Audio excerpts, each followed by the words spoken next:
Hi, my name is Mia Bella Bricky. I was born and raised in Salt Lake City, Utah. I grew up in a small family. It was just my parents and me and my brother. And I grew up right in the heart of Salt Lake in Sugar House. A small community was pretty much like the definition of my childhood. When I was around 10 years old, I started just being like kind of sick all the time. So I went into the hospital on the 25th of May. And then for months leading up to that, I was just a really sick kid. I was misdiagnosed with salmonella at one point. Another point, when I was presenting very sickly, we went to the NDE care and they said I just had some random virus. The doctors couldn't be specific. And it got to the point in May where I was laying on the floor of our bathroom and I was throwing up every 3 minutes. We decided to go to the Instacare. The idea was that I was just going to get some fluids and go back home, but I just needed to basically get rehydrated because what was so clear to us that was happening was I had some virus, a flu, like I'd been told for the months, right? And so we were like, well, okay, I need some fluids. I should be better, right? So we get there. They bring me back and, they're trying to place an IV and they poked me 9 different times and they couldn't place one because I was so dehydrated. And when they couldn't get one, they sent me up to the ER and they had a IV team. There are like teams of people who specifically put in IVs for people who have like trickier bodies to put IVs into. The IV team got my IV in on the first try and immediately started just flooding my body with fluids. When you grow up in a small community, like I said, the definition of my childhood was small community. My dad was close friends with a couple of the nurses. When he walked into the ER, he was like, "My name's Dr. Bricky. This is what's going on. This is what's wrong with my daughter." So they listened and they took his word. And ultimately, it ended up setting me back a little bit when they gave me as many fluids as they did, because just to clarify, when we got to the ER, the thing that was being said was she's super dehydrated. She needs a lot of fluids, but that's it. After she's hydrated, we're leaving. So I'm in the ER, fluids are going, but as they're noticing that my condition is getting worse. As I receive more and more fluids, I'm not getting better. I'm frankly only getting worse. They're doing all these tests. They're listening to my heart and they're noticing that my heart is not beating normally. It was completely out of control.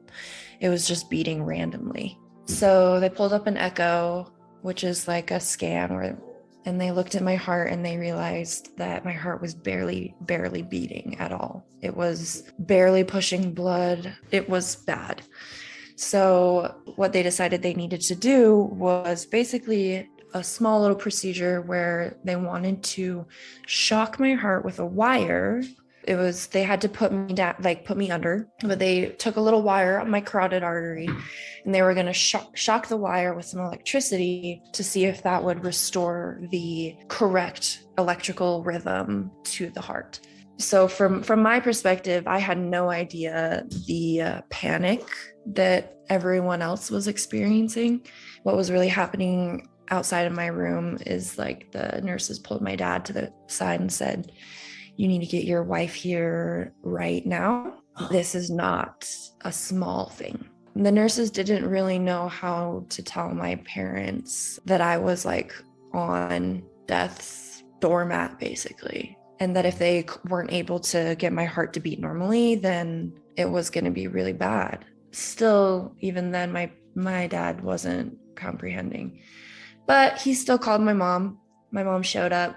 I remember my mom gets there.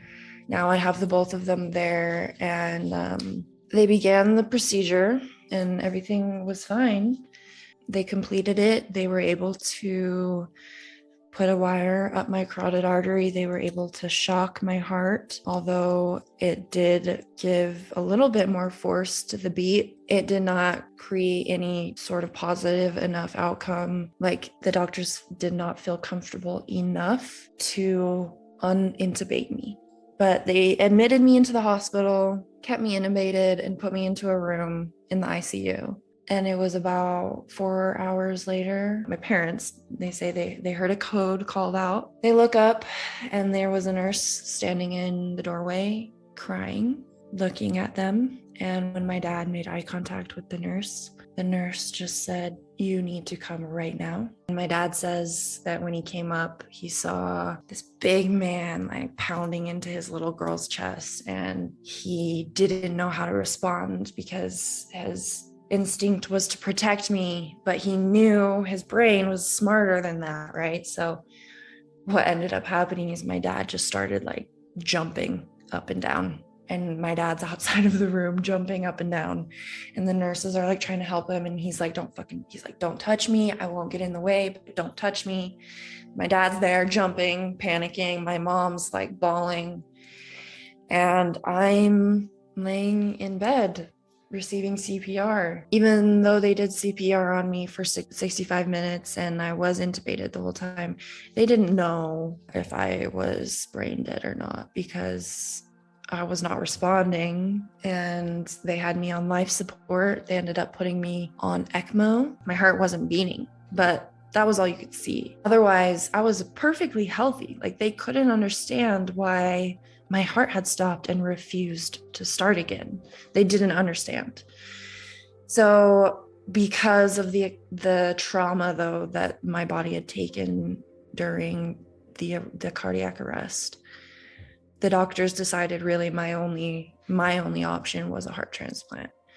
The doctors, they were not confident that I was strong enough to be put from one machine to the other. They basically were like, "She has to have a heart transplant by the end of this week and a half, or else we have to take her off life support, and we can try and put her on another life support, but we don't want to try because we know it's not going to work and we know she's not strong enough." First of all, getting me put to the top of the list was a whole thing in itself. There was some divine timing when it came to like the deciding moment when someone was going to decide whether or not I was brain dead and capable, and if I was going to basically be qualified to be put on the donor list. To be put on the UNOS organ donation list, you must be considered a viable recipient, and you have to have positive chances of doing well and surviving and thriving post-transplant.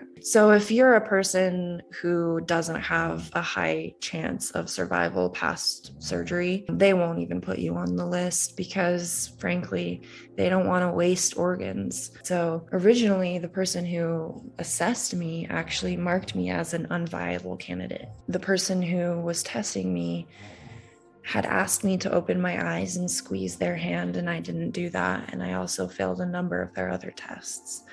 And this was also while I was still under, a lot of medication and basically in a medically induced coma, but I wasn't responding enough. So I was marked as an unviable candidate. And as the person who was assessing me was walking out of the room with that said assessment, my dad ran up to him and was like, "Wait, please, just wait." He turned around and he yelled in my ear as I was laying in bed. My dad goes, "Mia, this is your father. You need to open your eyes right now." And he kind of yelled it, very forceful. And my dad says that I opened my eyes, I looked at him, and I squeezed his hand, and then immediately went back to sleep. And my dad says that he watched the man cross out whatever he had written down, write something new, and walk out of the room.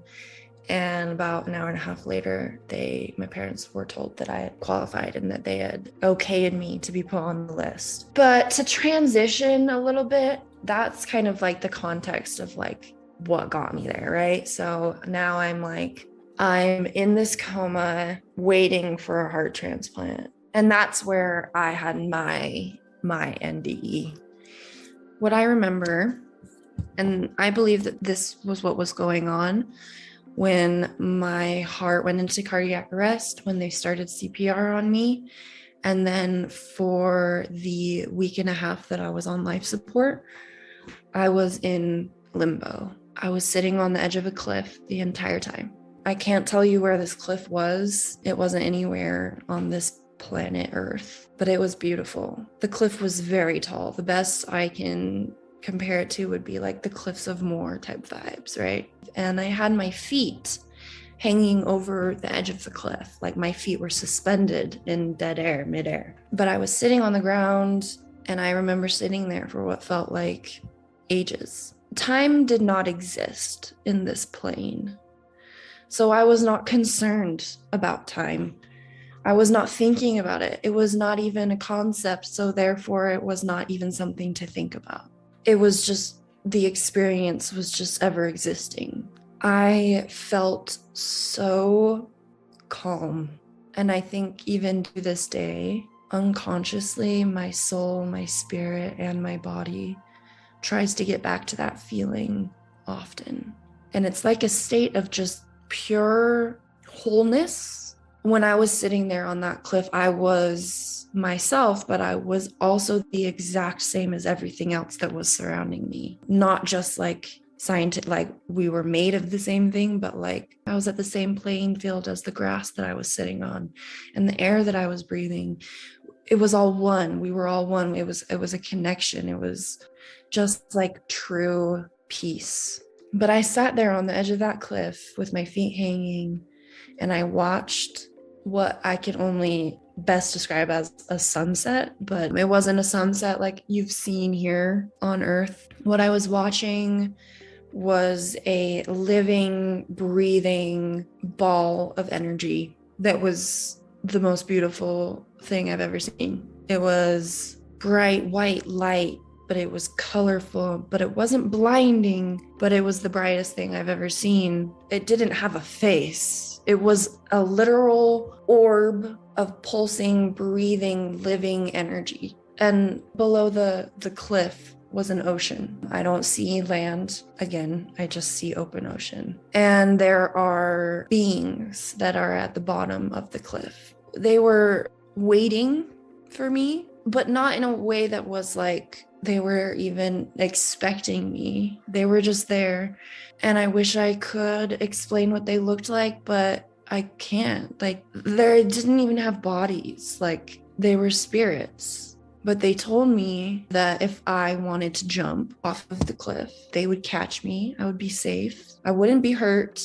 There was big emphasis on like, if you choose to come with us, you will be A-okay. Like, you will be okay. But there was equal emphasis on, but don't come until you feel ready. And we will wait here and we will not rush you. And we will be here as long as we need to be here. Like, there's absolutely no rush. Like, there was just as much equal emphasis as for me to stay exactly where I was as there was for me to go with them. So they told me basically, they were like, if you come with us, we'll take you to the orb. And I remember thinking like, thanks, like, yeah, I'll get there eventually. I'm just like chilling right here for now. I'm just gonna like push staying up here a little bit longer because I'm enjoying being up here too. If I haven't made it clear, like it's just this cliff. Behind me it's just open grass. And it's like, if you can picture like an open field with grass and flowers and some trees here and just like kind of foresty vibes. And I haven't said this even yet, but behind me, there was a shed. And I did go in the shed. And I remember not liking it in there.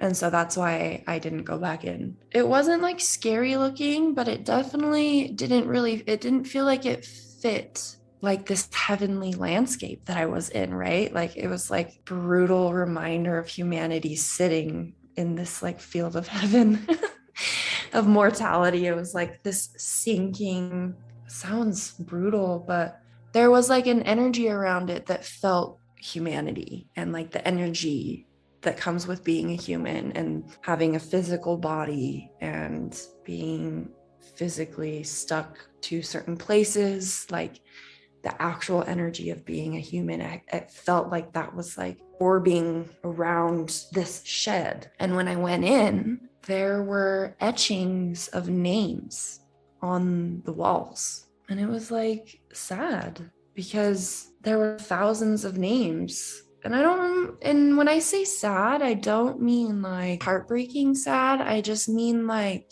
a heavy melancholy energy that's like there, and it's significant, and it's something that you need to recognize because, there's some feelings of loss that were hanging in there, and like real, like the feelings that come with being human. Being human is brutal.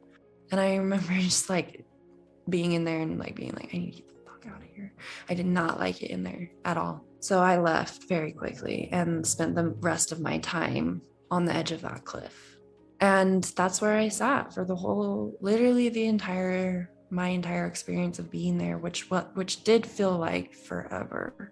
When I kind of like put all this together and realized what I was remembering, right? I told my dad. His reaction sort of like solidified my like confidence in my story. He told me about when I was still on life support and they weren't sure if I was even there.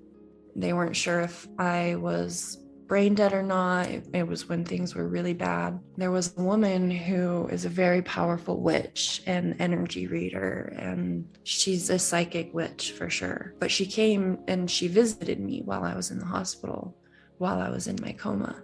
She's a friend of my parents. She sat there and she like held the bottom of my feet. And when she walked back out, she told my parents, she said that I was on another like plane, that I was in another plane, that like my brain was okay. She was like, I was still there, that the daughter is still there, but she's in another plane, she's in another world, and she's hanging out by a body of water, and she feels really calm, but she doesn't know whether or not she wants to stay or leave. And she needs some like confidence, she needs some affirmation, she needs to hear that you guys want her to stay. To me, it's just like that one clarification from her really was what made me feel so confident in my story that was my near-death experience. After that woman left and told my parents these things, of course, the entire time before that too, they were at my bedside and weren't leaving, but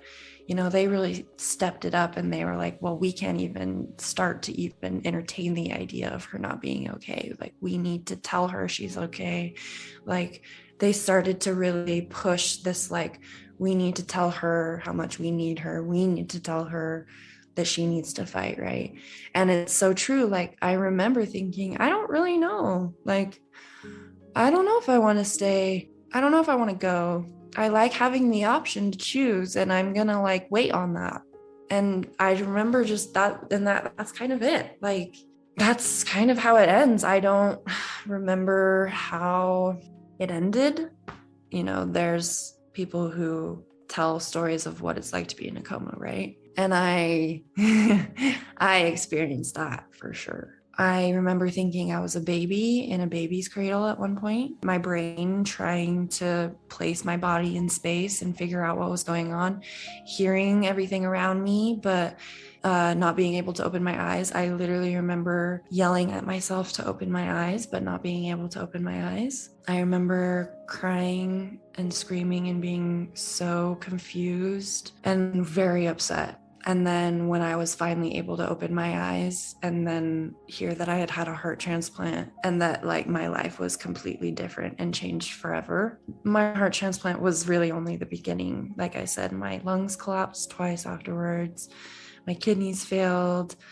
I had to relearn how to walk. I had to relearn how to talk and swallow and drink liquids, eat food. I had to relearn how to write. It was really hard for me to even understand how I could how what happened to me. For a long time, I had this why me attitude. And then it was when I started remembering my NDE that things kind of became okay. Like, I don't know. I wish I could go back to, even sitting here, to just go back and feel that feeling one more time. would be the meaning of life. It felt like the meaning of life. And I wish I could go back, but the best I can do is live and try to live through love and acceptance. And in my personal opinion, that's the only way to get as close to that feeling as I can. Because when I live through love, I look at every experience and every situation with love. I look at every person with love, trying to understand all sides of every situation, of every person. And when you really do try and hold yourself accountable to that, I do think that you start to see changes in the way that you just experience and think about life.